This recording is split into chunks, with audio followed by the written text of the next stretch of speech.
partai politik gitu Pak. Ah, Nah ada betul. Ya. pendapat yang Ya. mengatakan bahwa Bapak bikin album nyanyi itu demi melancarkan kampanye juga. Tuh Saya gimana kira tuh Pak betul. jawabannya? Saya kira betul. Memang saya waktu itu adalah ketua Golkar di DKI. Ya, Nah, saya punya keyakinan bahwa sebenarnya sebagai ketua Golkar ya, bukan partai ya. ya.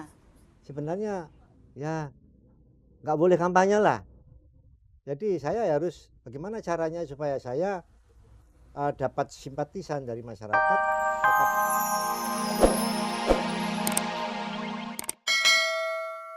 Murid-muridnya.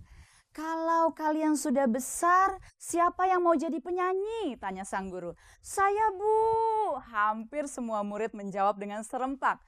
Kecuali ada satu anak yang diam aja dan tidak ikut menjawab. Tentu saja sang guru menjadi penasaran dan kemudian bertanya kepada si anak itu.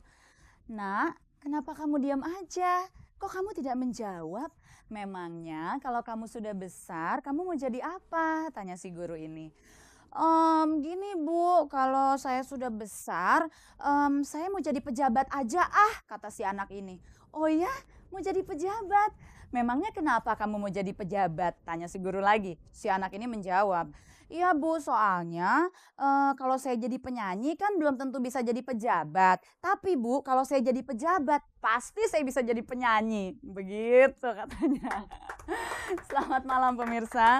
Dari lantai 6 Hotel Indonesia Jakarta, kembali lagi saya Peggy Melati Sukma akan mengawal Anda semua selama 1 jam penuh dan mari kita bersama-sama menikmati. Pemirsa, kalau kita melihat pejabat yang didaulat untuk menyanyi di acara-acara besar, mungkin itu hal yang biasa.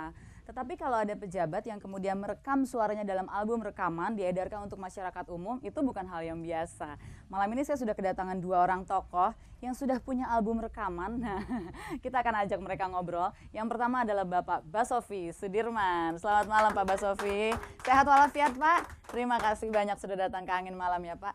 Yang kedua ini, aduh, ini harusnya dipanggilnya Abang ini, sesuai dengan tempat kelahirannya. Bapak Togar M. Sianipar. Selamat malam Pak Togar. Bapak sehat juga? Iya, terima kasih banyak juga udah datang ke sini Pak ya. Saya kedatangan bukan pejabat-pejabat tapi penyanyi nih kayaknya ya. Iya, saya pengen tanya nih Pak.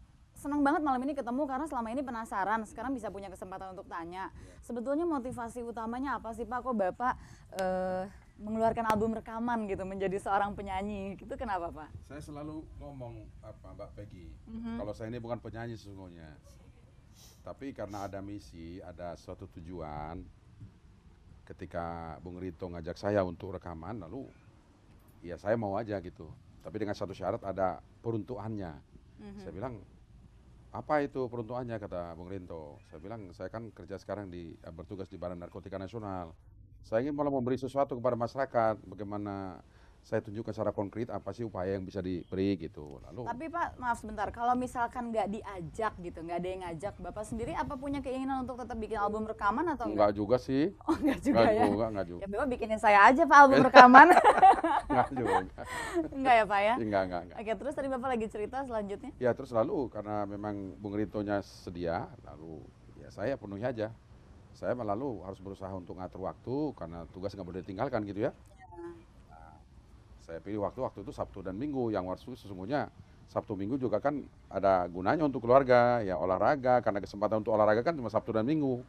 Ya lalu ya saya korbankan deh, karena memang ada tujuan tadi itu gitu.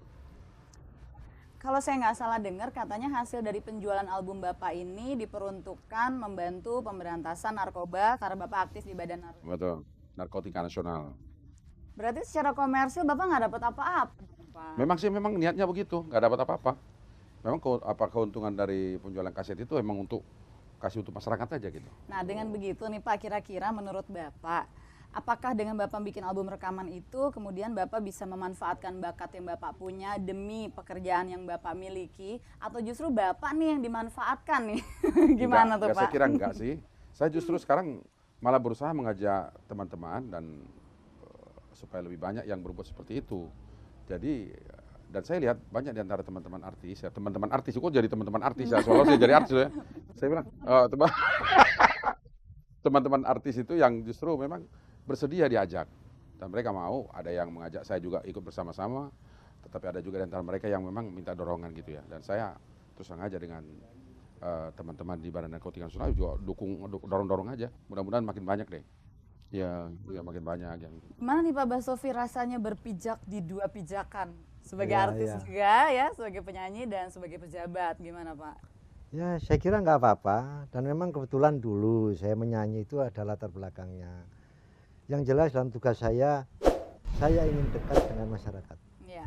Nah, melalui menyanyi itu ternyata, dan pilihan saya adalah nyanyian yang pada waktu itu memang ya boleh dikatakan nyanyian yang digemari menengah ke bawah. Waktu itu ya, lain dengan sekarang. Nah, kemudian juga saya juga kecuali ingin dekat dengan masyarakat, saya juga ingin cari duit waktu itu. Ingin cari duit yang memang untuk sosial juga. Oh, untuk sosial Pak ya. Saya pikir cari duit untuk Bapak sendiri gitu. Iya juga Pak. Iya. Oh iya. Enggak, waktu itu memang saya gunakan untuk sosial waktu itu ya. Dan memang waktu itu meledak sekali kaset saya itu.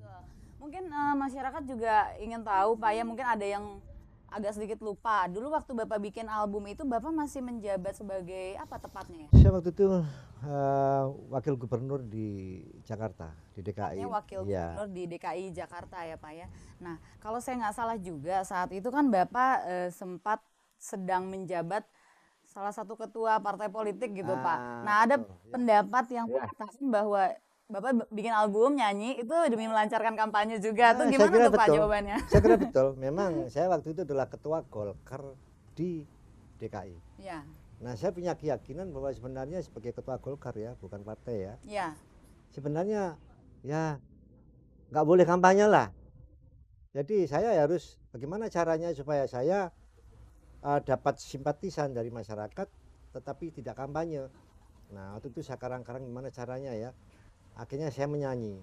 Dan 4 bulan sebelum kampanye, pada waktu itu memang saya jadi populer. Nah, sehingga waktu saya naik panggung, saya tidak pernah kampanye, saya cuma nyanyi doang waktu itu. Relax. Nah, gitulah. Saya masih ingat dulu ya ceritanya ya. Orang lain kan kampanye gitu ya. Dilempar sandal gitu. Hanya mereka teriak, Basofi, Basofi. Saya bukan disuruh kampanye. Saya bukan disuruh kampanye, disuruh nyanyi saya. Jadi gini nih Pak, kalau artis ya Pak ya, Pak Togar, Pak Basofi, yang profesinya betul-betul penyanyi, itu kan pasti sering ngadain tour, ngadain show. Kalau Bapak berdua gimana tuh, show juga apa enggak? Show. Ya, bukan show ya. Saya cuma diajak, diundang kemana, saya nyanyi gitu. Iya. Cuman kalau sekarang saya udah pensiun ya maaf saja. Sekarang saya udah jadi profesi, jadi penyanyi bayaran. Saya dong. Waduh, RCTI tolong dicatat ya, menjadi penyanyi profesional. Pak Togar gimana? Iya. Apa Kalau- juga show kemana-mana? Enggak sih, enggak. Jadi memang harusnya kalau lebih memperlancar penjualan kaset ya, karena memang ada tujuannya, harusnya memang ada promotor. Tapi saya sendiri memang sudah saya katakan tadi nggak akan mungkin saya meninggalkan tugas saya. Oleh karena itu ya rencana untuk promotor nggak pernah saya bisa laksanakan itu. Ya kecuali kalau pas saya berkunjung ke satu daerah, kemudian di situ adakan acara, ya bolehlah. Tapi kalau untuk khusus mengadakan sebuah promotor untuk promosi itu nggak mungkin. Tadi kan Pak Basofi bilang nih sekarang udah jadi penyanyi profesional. Kalau dulu kan terlepas dari itu bercanda atau beneran ya Pak ya, tapi kayaknya sih beneran ya. Sebenarnya saya sering bergurau sama teman-teman nih. Sebenarnya realnya gitu, profesi saya itu menyanyi sebenarnya. Dulu menjabat cuma hobi saja. Tapi Pak, kalau misalkan dari dulu nih Pak ya, pada saat bikin album gitu, terus kemudian diundang nyanyi.